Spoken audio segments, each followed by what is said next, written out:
Democrats know this needs to stop. This has now become a political liability for them. Remember how I tell you frequently on this show that the only thing Democrats really care about is power and that they'll do anything to get it. But remember, there are things that help them in that pursuit and there are things that hurt. So there are limitations, right? The Democrats aren't going to do anything. There are some places, there are some lines that if they cross, they do so at the peril of their purpose. They want power. That's what they want more than anything else. So if it's going to be a risk to them, they are willing to change course. It's not about morality. It's not about decency or what's best for the country. It's about, whoa, you mean we're not going to win if this keeps up? Okay, we got to figure something else out. We're just beginning to see that now. It's taken a while. You have the governor of Oregon, Kate Brown, I believe, telling people over Twitter that, okay, we're going to hold people responsible for the rioting. Enough is enough. Let's get back to the work of social justice and stop with this stuff. And people are just amazed. This is the governor of a state that has had months of nightly riots in its biggest city. And just now she's saying, well, come on, guys, really got to knock this off. You're not helping.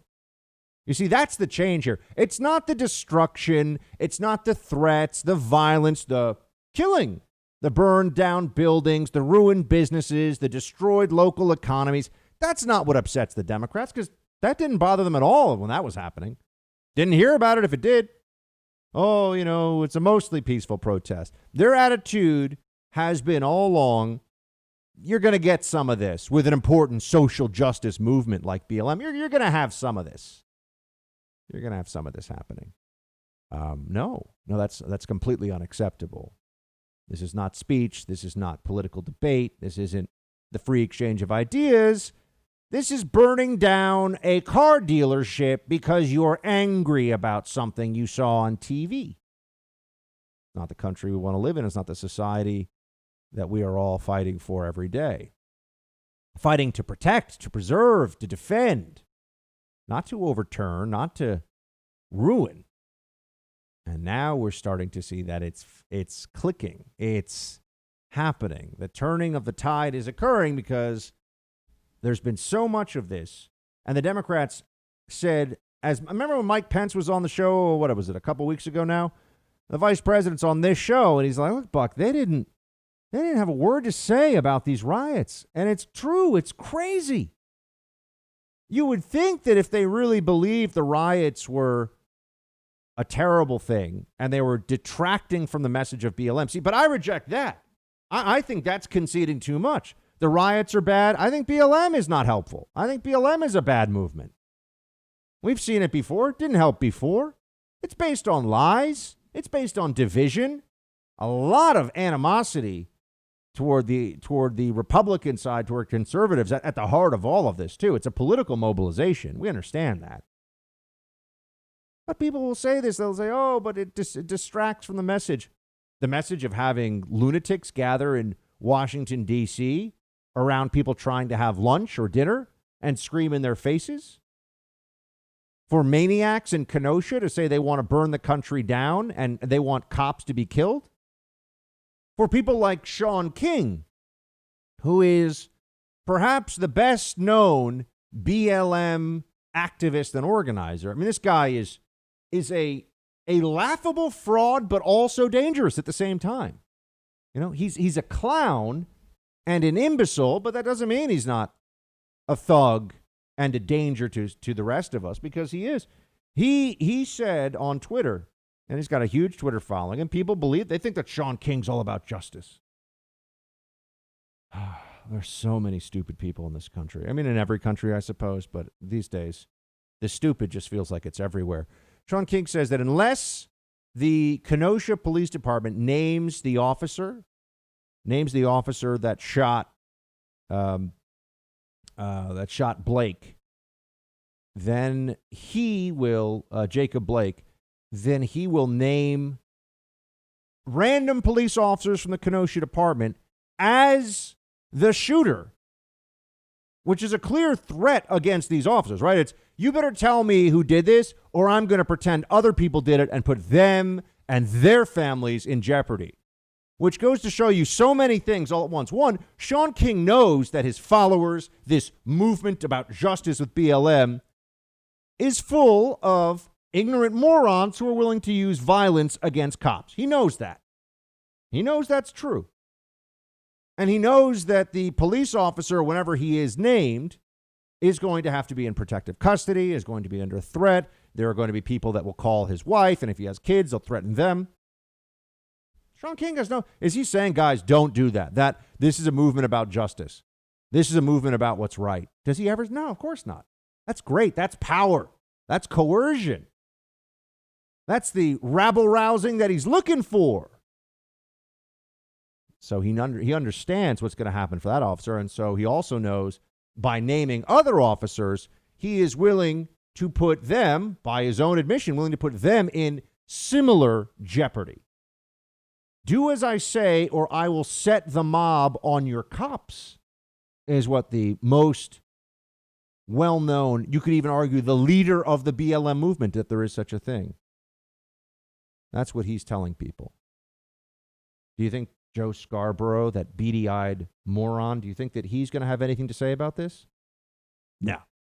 No, of course not.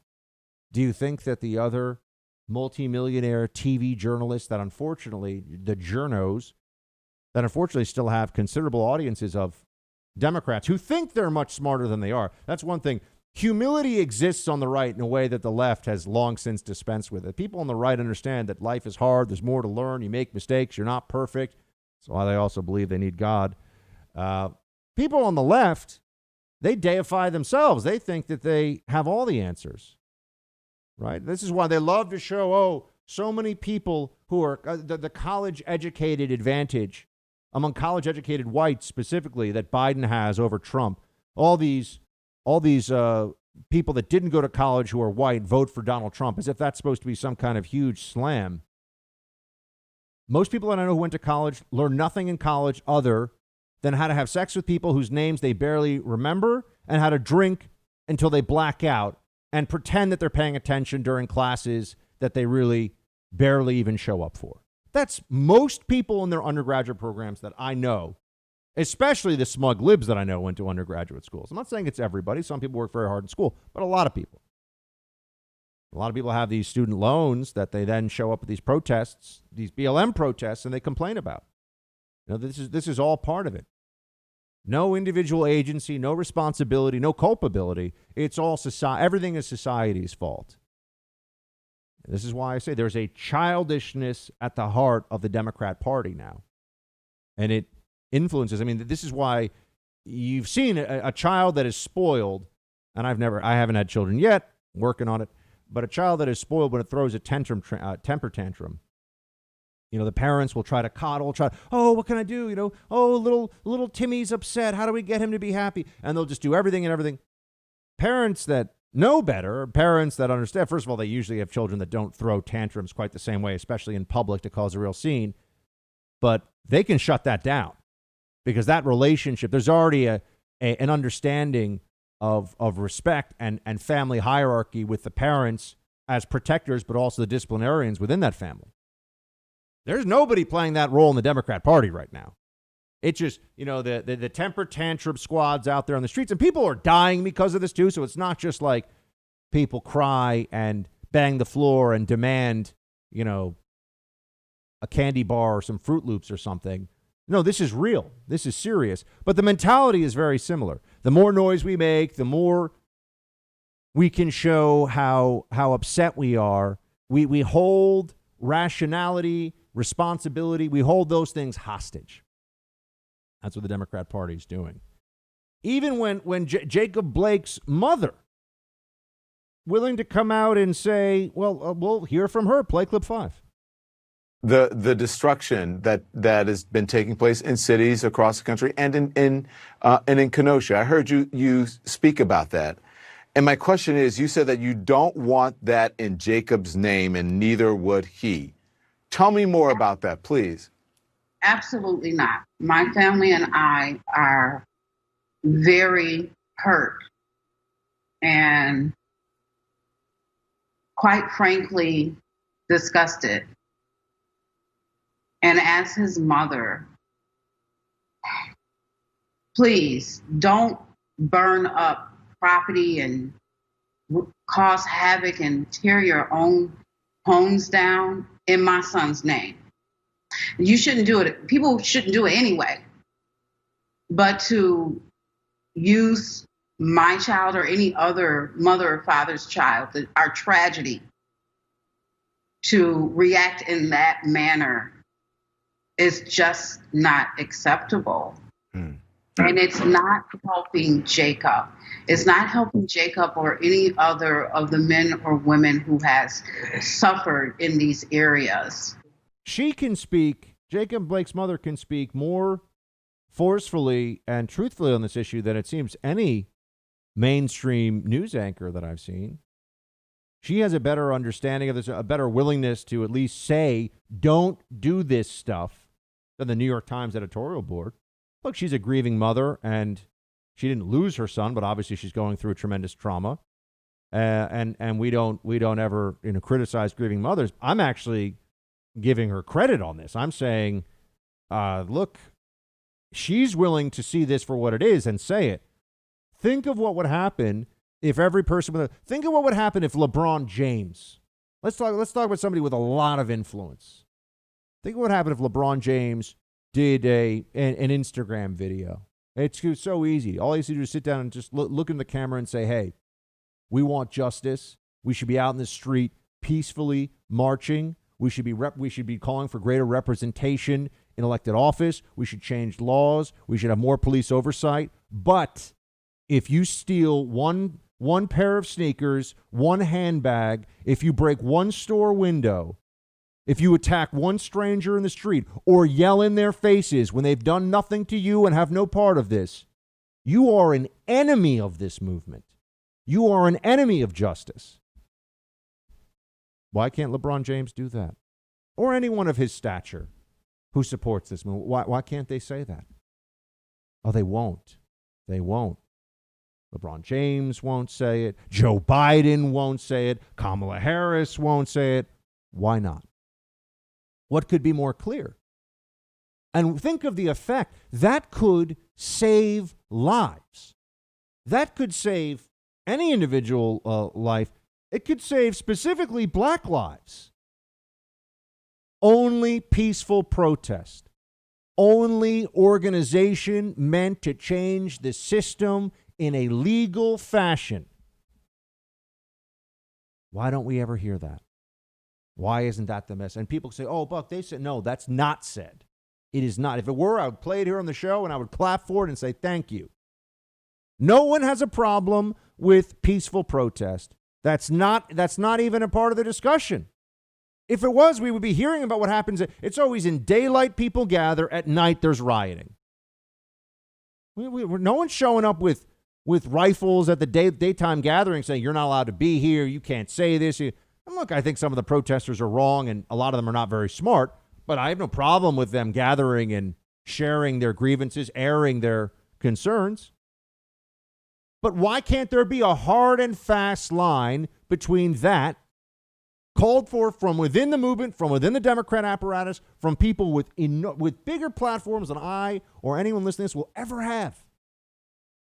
Why not say, no more violence against innocents, no more destruction of property? That has nothing to do with this. And if you do that, you're an enemy of our movement for justice. It would have such a profound impact. They won't do it because there's a lot more support for this from people, at least tacit support, than anybody wants to admit.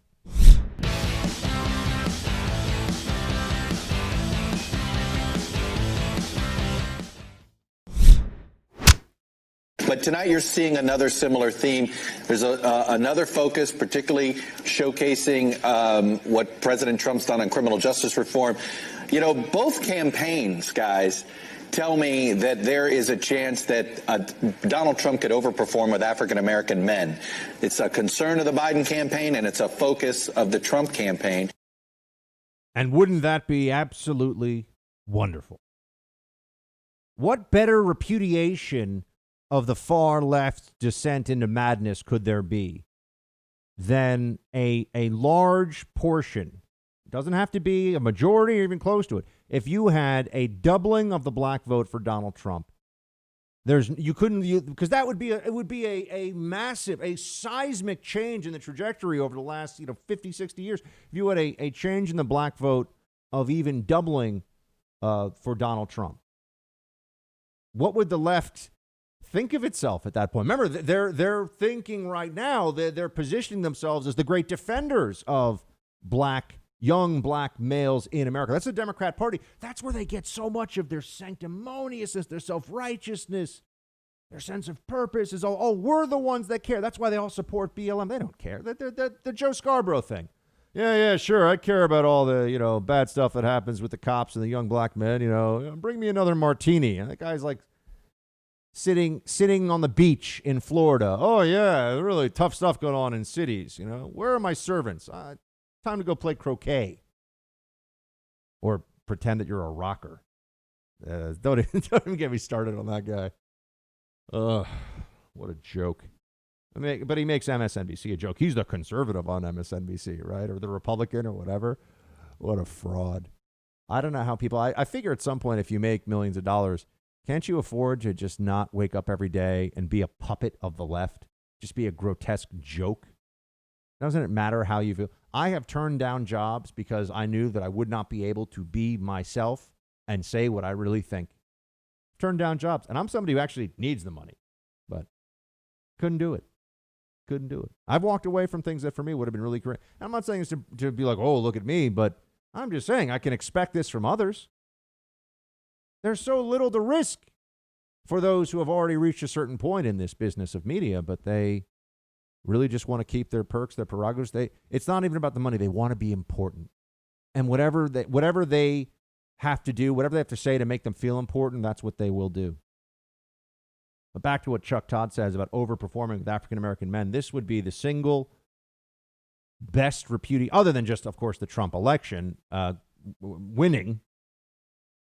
winning the election, the single greatest repudiation that I can think of for what we've seen here would be if more and more black Americans realize, if they come forward and say, because remember, 1 million black Americans voted for Donald Trump the last time around. Now that's 1 out of 10.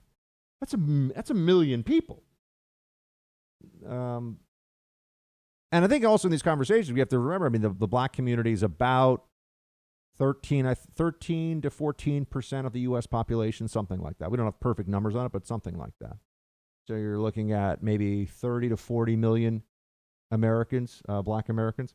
And so 1 million black Americans voted for Donald Trump. If that number were to go up, then there would be true panic in the Democrat ranks, because what would that say about what they've done here with this BLM movement and the burning down neighborhoods in cities and all this craziness and the anti-cop stuff and defund the police? It would mean that black Americans are seeing through this in larger numbers. What does COVID-19 have to do with losing your home? Well, the FBI has reported that since COVID-19 began, cybercrime's up 75% in this country. Now, guess what? Home title theft is a cybercrime. The legal title to your home is online. Cybercriminals find the title to your home and then forge your signature on a quitclaim deed and refile as the new owner of the home. You're off the title. They destroy you by taking out loans against your home. They steal the cash and stick you with the payments. You may not know about this until you get a foreclosure notice. That's right. Home Title Lock, however, can protect you from this cybercrime. Home Title Lock creates a virtual barrier around your home's title. The usual identity theft services do not protect you. So please, first things first, go to HometitleLock.com and register your address to see if you're already a victim and don't even know it. You can also get 30 free days of protection. That's use code BUCK at HometitleLock.com. Again, HometitleLock.com, promo code BUCK.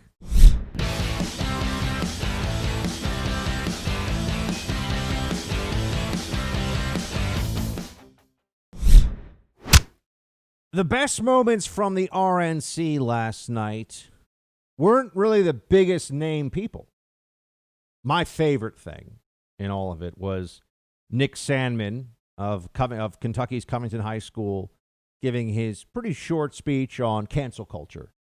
And then at the end, donning his Make America Great Again hat, the one that started the whole kerfuffle, right, where you had a Native American activist who started a fight with a bunch of kids, basically, and was trying to intimidate them, and then was part of an effort to try to ruin their lives. It's so interesting to see the way that people in the media react to the Covington High School kids. These are just kids. When it was Covington High School, all of a sudden it didn't matter that they were minors, 14, 15, 16 years old. Meanwhile, Greta Thunberg can go around pounding on the table and yelling at people and screaming, "How dare you!" and all this. I mean, why not just elevate like a child king to be God and Lord over all of us, right? Why not like elevate a 5-year-old to be the emperor of Earth? That was such an insane thing. And they still act like Greta Thunberg, oh, she's an activist, let's listen to her. And I would say, why are we listening to her? She's a teenager. And I'll never forget, I actually got a little bit, there were one or two hosts on the couch at Outnumber that gave me a tough time because I wasn't making fun of her. I was making fun of the people who listen to Greta Thunberg, and they're no child bashing. And, the corporate media got very, no child bashing. I wasn't child bashing. I'm saying if you listen to a 15-year-old or 16-year-old, whatever she was at the time, on climate change, you're a moron.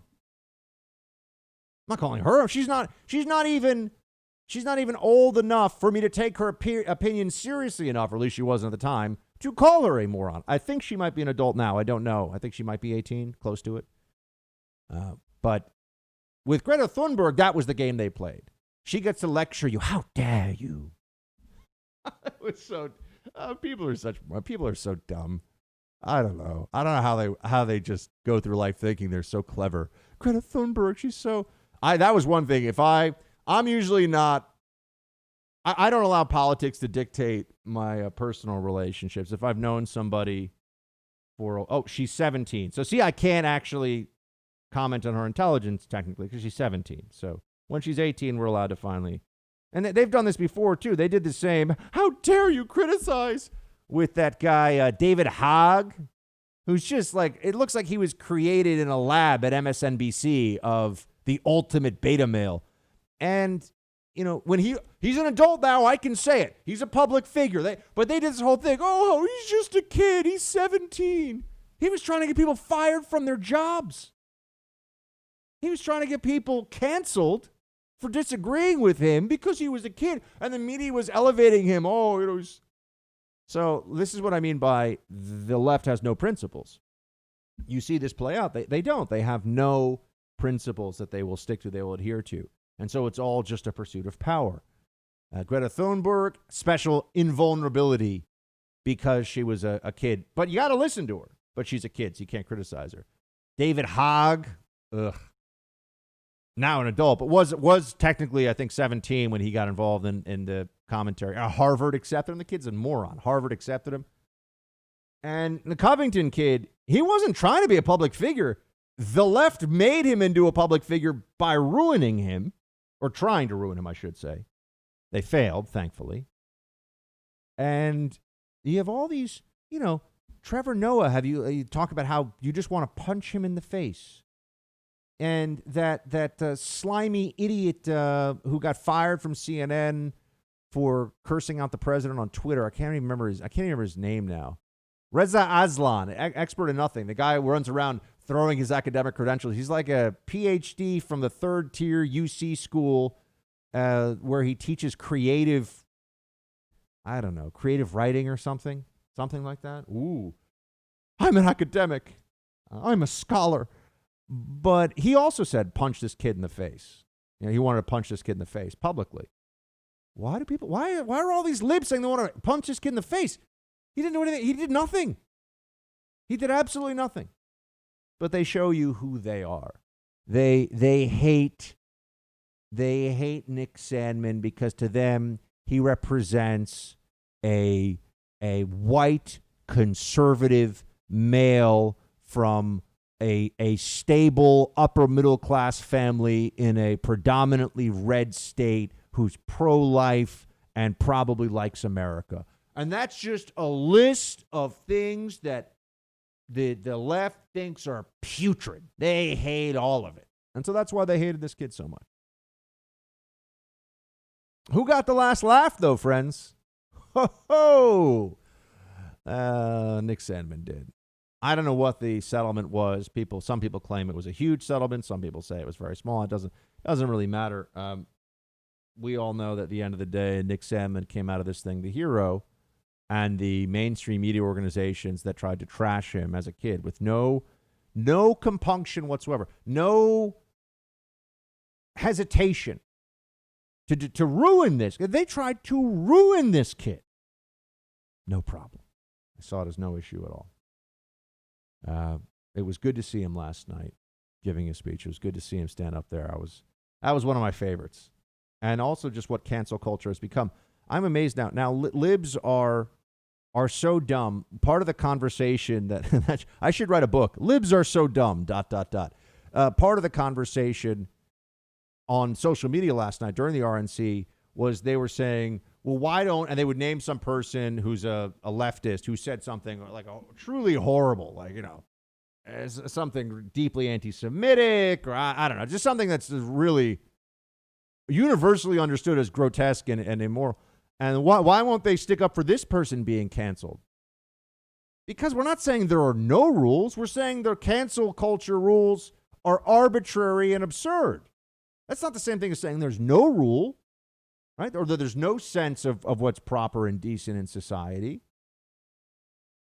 If I say that a person shouldn't be thrown in prison for 10 years for littering, that doesn't mean that I don't think that a person who dumps toxic waste and kills a bunch of people with it shouldn't pay a very serious price. These are different things. It's about severity. It's about intent.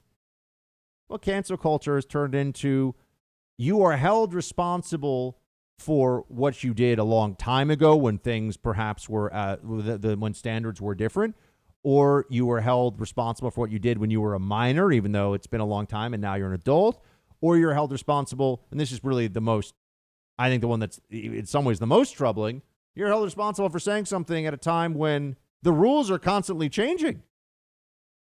People got fired at the real explosion of BLM. People got fired for saying all lives matter. Think about even now. That was a few months ago. Even now, we think that's crazy. How could you get fired for saying all lives matter? It happened. It happened. So, cancel culture is nothing but downside in America, and the left wields it as a weapon against us, and they never will hold their own side to the same standard. It's just a weapon. It's just using the system to their advantage, constructing a system that they then use to bludgeon the rest of us into compliance and submission. Instead of making compelling arguments that convince people, instead of approaching this as a good faith exchange of ideas, they do something very different. Oh, another moment last night, and this one I think is important because you're gonna see more of this guy. You're gonna hear more of this guy. This is someone who ever since that movie came, A Star Is Born. Actually, A Star Is Born was a pretty good movie. I did like it. I know Lady Gaga's a huge lib. I'm sure Bradley Cooper is too, but I don't care. It's a good movie. Anyway, A Star Is Born was born, I should say, last night, in a sense, when the Kentucky Attorney General, Cameron, said the following. Play 10. I also think about Joe Biden, who says, if you aren't voting for me, you ain't black, who argued that Republicans would put us back in chains, who says there is no diversity of thought in the black community. Mr. Vice President, look at me. I am black. We are not all the same, sir. I am not in chains. My mind is my own. And you can't tell me how to vote because of the color of my skin. Joe Biden is a backwards thinker in a world that is craving forward-looking leadership. There's no wisdom in his record or plan, just a trail of discredited ideas and offensive statements. Joe Biden would destroy jobs, raise our taxes, and throw away the lives of countless unborn children. And he is captive to the radical left, a movement committed to cancel culture and the destruction of public discourse. They believe your skin color must dictate your politics, And if you fail to conform while exercising your God-given right to speak and think freely, they will cut you down. This man is going to become a senator, and I think he might even try to go beyond that. A Republican up-and-comer that you should keep an eye on, the Attorney General of Kentucky, Cameron.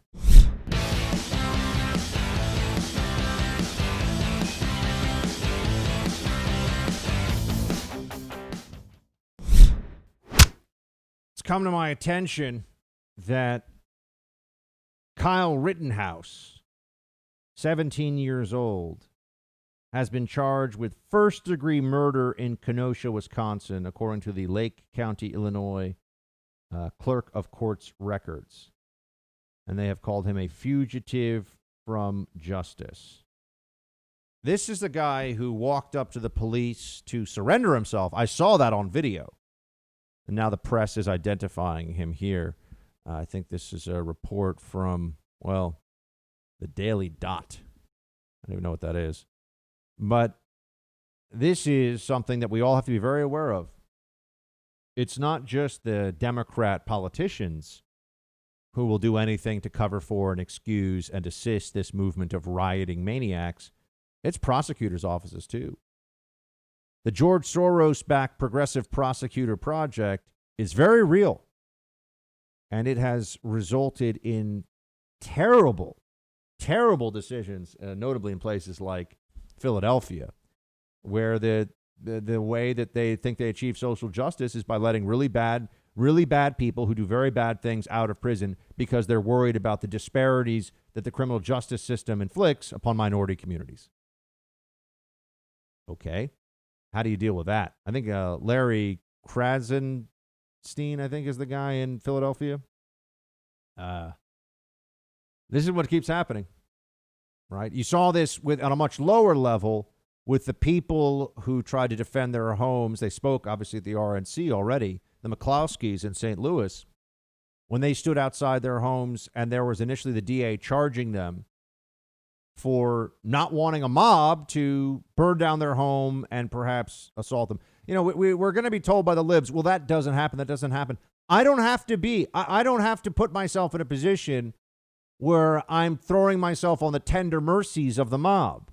I have a right to self-defense. People who are trespassing and threatening me should be met with whatever force I can muster and need to in defense of my person, my property, and my family. That's America. That's what this country should all be united behind. This shouldn't be political, but it's very political, as you know. A first-degree murder charge, based on what I saw in that video, is completely nuts.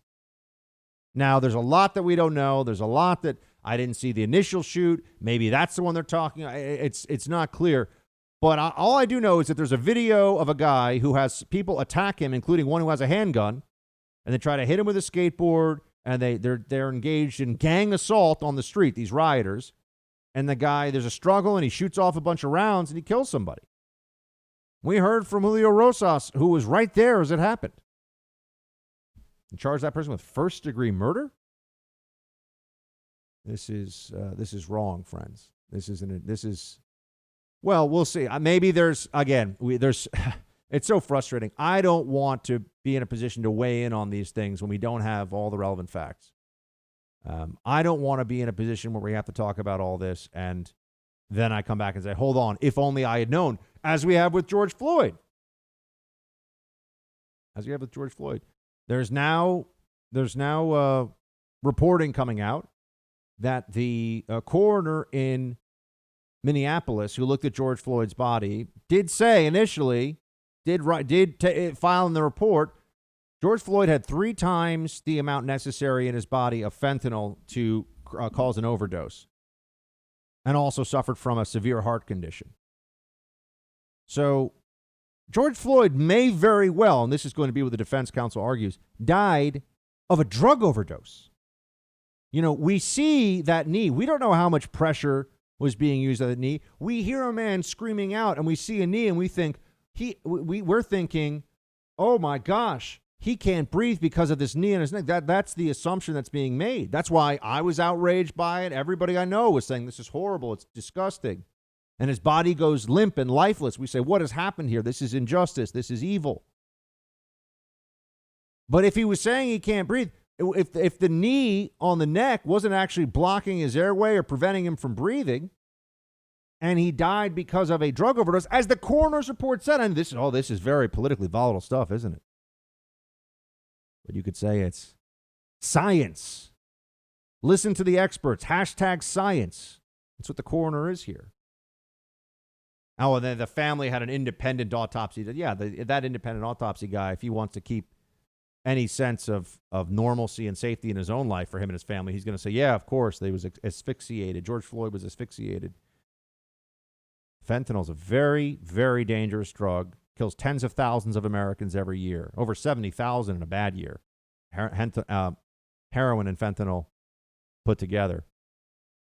And why didn't we know this beforehand? Why couldn't we see the video of George Floyd saying, I can't breathe, before anybody was putting any pressure on him? He was walking around open air. Can't breathe, can't breathe. Can't get into a car because I can't breathe. He was just in a car. But then he has to get in a police car, and now he can't breathe. That's what he's saying. And we couldn't see that video. No, that had to be published by a British tabloid. Nobody else could get that. And now we're seeing this report on the suspected fentanyl overdose of George Floyd, whom the country has been through now months of treating like a martyr, and has basically put the country into a state of like urban warfare thanks to the BLM lunatics. For what? Well, not yet clear, not 100%. Maybe the officer did use too much force. That's still possible. But maybe George Floyd died of a drug overdose.